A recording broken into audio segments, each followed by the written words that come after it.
How can someone make $300 million and end up with absolutely nothing? It seems impossible, but that's exactly what happened to Mike Tyson. Tyson's story is not just about a boxer who lost his fortune. It's about a conundrum that affects millions of people every day, regardless of their status or bank account.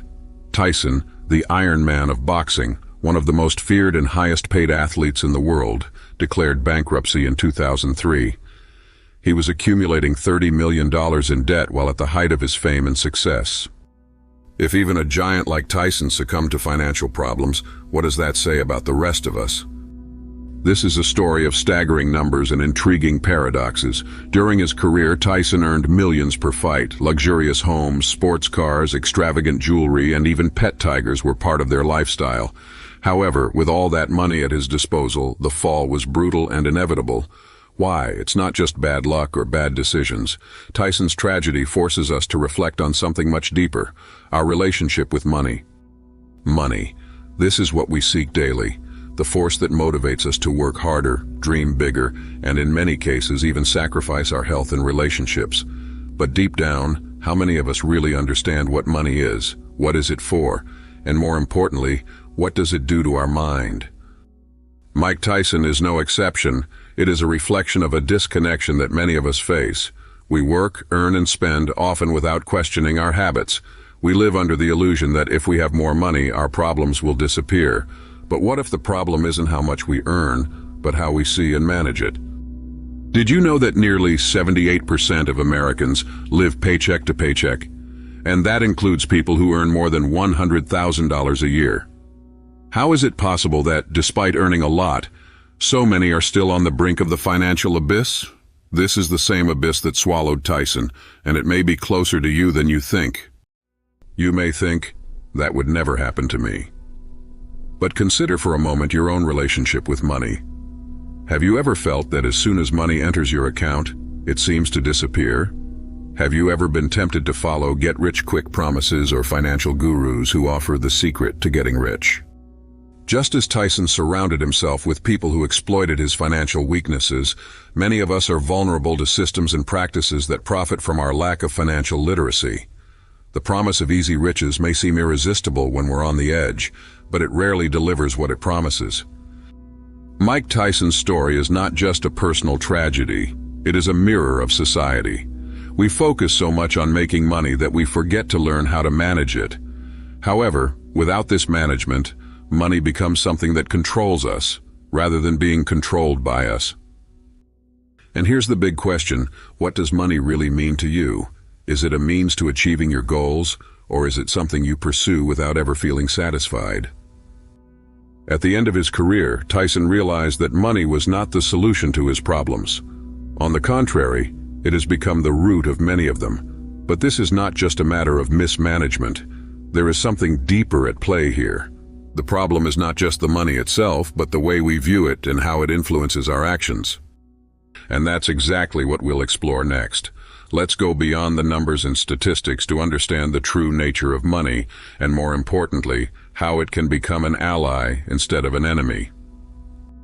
If money is a reflection of our choices, why do so many people find themselves trapped in a debt spiral that seems to have no end? To understand the magnitude of this problem, just look around. In today's world, debt is not just a financial state. It has become a way of life. From credit cards to student loans, from home loans to installments on consumer goods, we are living in an era where spending what we don't have has become the norm. And the weight of it is crushing. In the United States, credit card debt has reached historic levels, exceeding trillions of dollars. In the United Kingdom, the scenario is similar, but this is not just a matter of numbers or statistics. It is a direct reflection of the emotional and psychological impact that money, or the lack thereof, has on our lives. Think about the last time you hesitated to open your banking app because you knew you wouldn't like what you saw, or that feeling of panic when you realized your credit card was close to the limit. For millions of people, this is not an occasional experience. It's everyday life. Debt is an invisible burden that carries an immense emotional burden. It causes anxiety, shame, and often isolation. It's the kind of problem that keeps us from sleeping at night and makes our dreams seem more and more distant. And yet we are encouraged to continue. Glossy advertising, persuasive marketing campaigns, and a never-ending cycle of consumption sell us the idea that we need more comfort, more status, more things. Thus, debt stops being a conscious choice and becomes a reflection of the expectations that society imposes on us. Sarah was 28 when she got her first job. Finally, she could pay her own bills, travel, buy what she always wanted. That's how it started. A credit card for emergencies. But it wasn't long before emergencies turned into dinners, new clothes, gadgets. Each purchase seemed to justify another. 2 years later, Sarah had accumulated nearly $30,000 in credit card debt. Each bill was a reminder that she was trapped in a cycle she couldn't control. She started avoiding going out with friends, felt guilty about every penny she spent, and couldn't talk about it with anyone. Sarah's story is not unique. It is the reality of many who, like her, feel cornered. But what really keeps us in this cycle? The truth is that society is built to keep us consuming. From an early age, we are taught that success means owning more, the biggest house, the most luxurious car, the most expensive brand of clothes. We are exposed to constant competition, in which our self-esteem is measured by the appearance of success we project. And here's the problem. It's not just about spending money we don't have, it's about a system that encourages this behavior. Debt is not an individual mistake.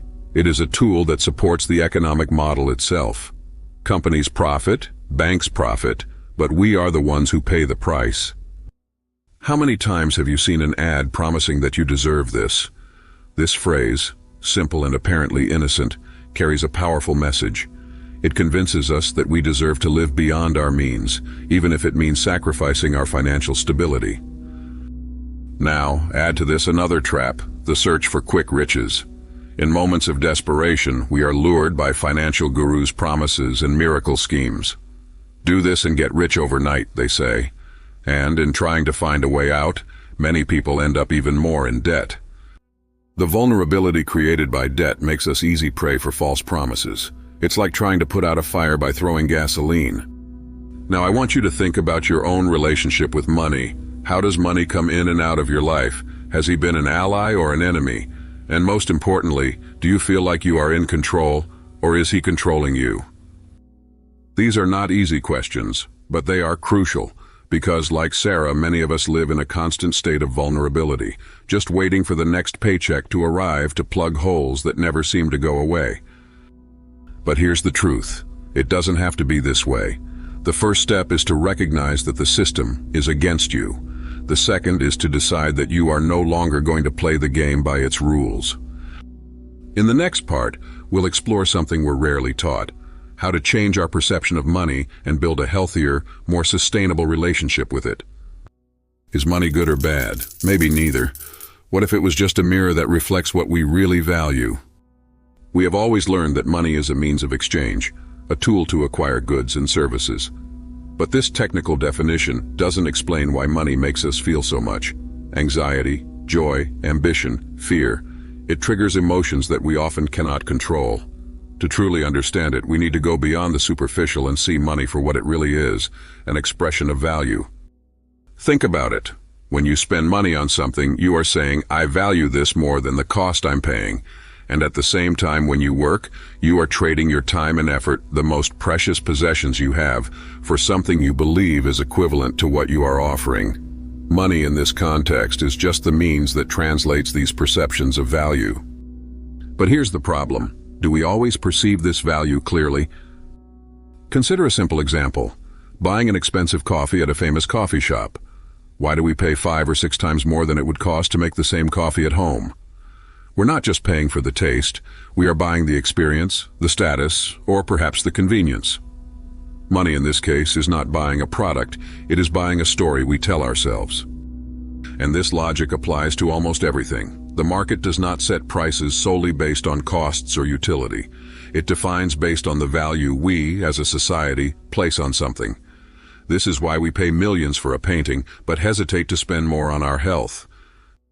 Here's a question that might change your thinking. How much of the money you spend reflects your real values? Or does it reflect someone else's priorities, imposed by marketing or social pressure? One of the most dangerous ideas about money is that old phrase, money is the root of all evil. Is it really? Or are we blaming money for choices that are entirely human? Money, in and of itself, is neither good nor bad. It just amplifies who we are. A generous person will use money to help others, a selfish person to benefit at the expense of others. When we judge someone for being rich, we are ignoring the value that may have been created to achieve that wealth. Likewise, when we deify someone for their wealth, we forget that the amount of money someone has is not a direct reflection of character. This distorted perception leads us to make quick judgments, such as thinking that all wealth was accumulated at someone else's expense. But have you ever stopped to reflect on what it really means to generate value? Let's go back to a simple concept.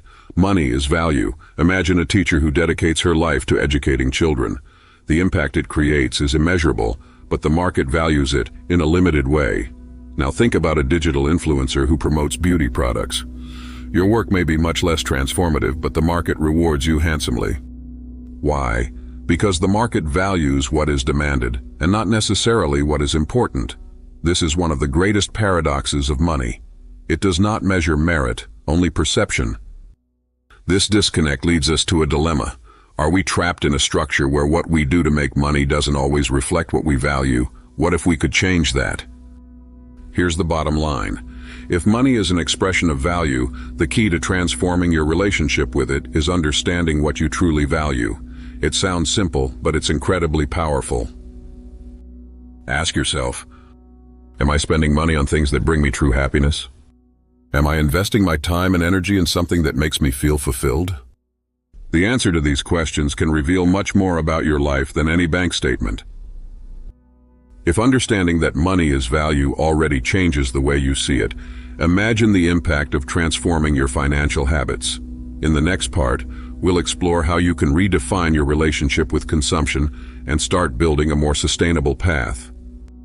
Money comes in and out of your life every month, but how much of it actually stays? And more importantly, what does it say about you? Our relationship with money is as intimate as any other relationship in our lives. He is with us in moments of achievement, like when we receive our first salary, and accompanies us in difficulties, like in the panic of an unexpected bill. But unlike other relationships, we rarely stop to reflect on how we handle it, or more precisely, how it makes us feel. A recent study revealed that 73% of Americans say money is their main source of stress.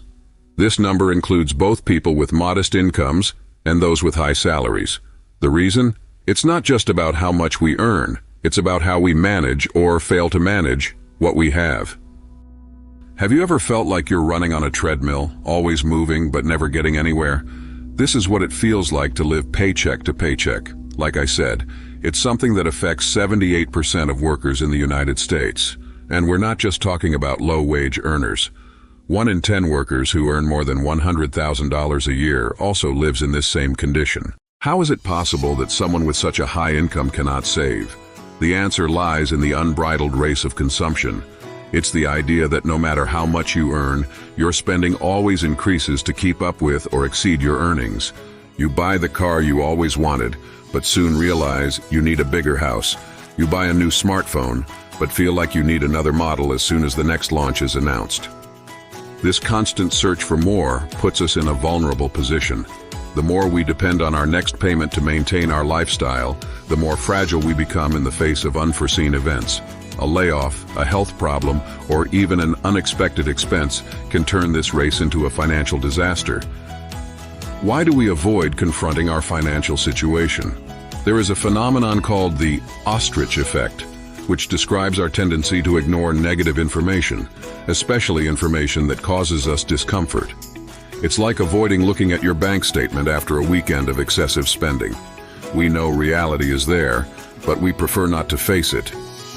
However, ignoring our financial problems only makes the situation worse. It's like a fever that we try to ignore, but which ends up turning into something much more serious. The first step to changing this dynamic is recognizing that it exists, and that can be more liberating than you imagine. Marcos, a 32-year-old young man, lived exactly this reality.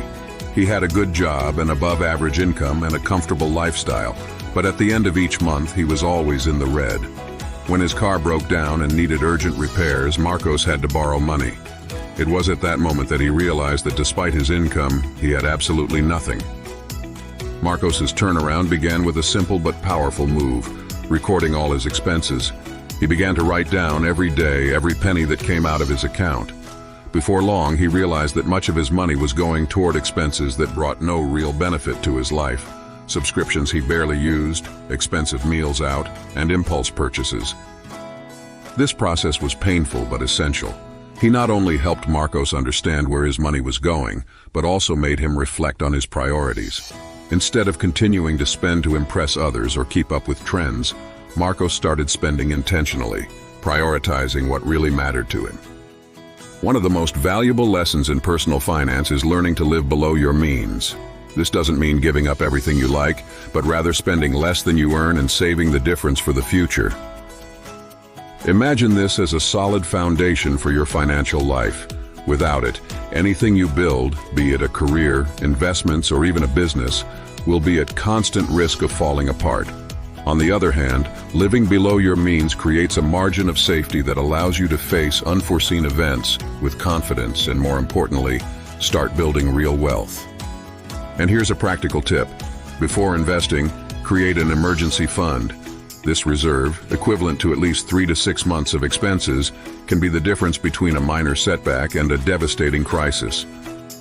Now I want you to pause and think how much of your money is actually serving your long-term goals, and how much is being spent just to fill momentary voids.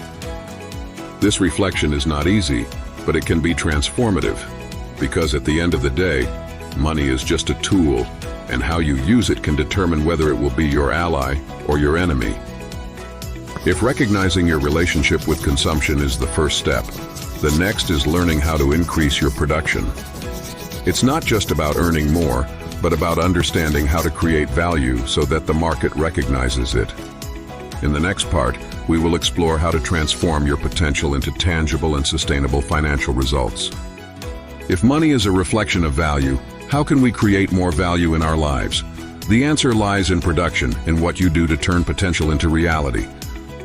So far, we've explored how money reflects our choices, habits, and perceptions. We saw how uncontrolled consumption can imprison us, while a more conscious relationship with money can free us. But that's only half the equation, because even with control over consumption, it is production, your ability to generate value, that defines how far you can reach. Production is not just about work. It's about the impact you create, the solutions you offer, the difference you make. Each person has something unique to offer, but we are often stuck in a limited mindset that prevents us from seeing our true potential.